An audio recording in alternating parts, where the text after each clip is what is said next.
Nous sommes au Conseil de Paris qui s'apprête à voter à une nette majorité des vœux pour la révision du projet dit de modernisation de la gare d'Austerlitz. Ce projet prévoit la création de 5000 mètres carrés de commerce dans la gare et la construction d'un mur de 300 mètres de long sur 37 mètres de haut abritant 20 000 mètres carrés de commerce. Emmanuel Grégoire, premier adjoint, tente de rassurer les conseillers de Paris. Dans votre propos, je retiens des inquiétudes légitimes. Elles sont d'ailleurs les nôtres et on va les discuter avec SNCF. Et vous savez qu'au cœur de ces inquiétudes, il y a évidemment l'équilibre de la zone commerciale et le fait que ce soit un plus pour le quartier.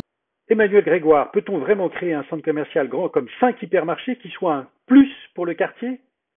Assurément, c'est un plus pour la SNCF qui reçoit une avance de 42 millions du promoteur Altarea. Et c'est un plus pour Altarea qui se rémunérera généreusement sur les concessions commerciales.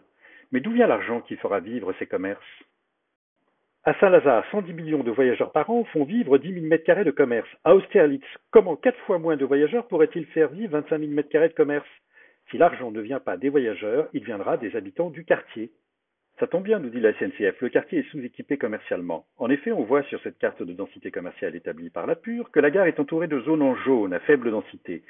Mais ces zones correspondent au Jardin des Plantes, à l'hôpital de la Pitié-Salpêtrière qui fait écran avec le 13e, et à des bureaux situés au-dessus des voies SNCF. En réalité, le nouveau centre commercial vise comme clientèle les habitants de Paris-Rive-Gauche, au détriment des commerces et restaurants de l'avenue de France, zone en bleu, c'est-à-dire à forte densité commerciale, les habitants du 12e au détriment du quartier d'Aligre, les habitants du quartier frontière 5e et 13e au détriment du centre commercial Italie 2 et de la rue Mouffetard.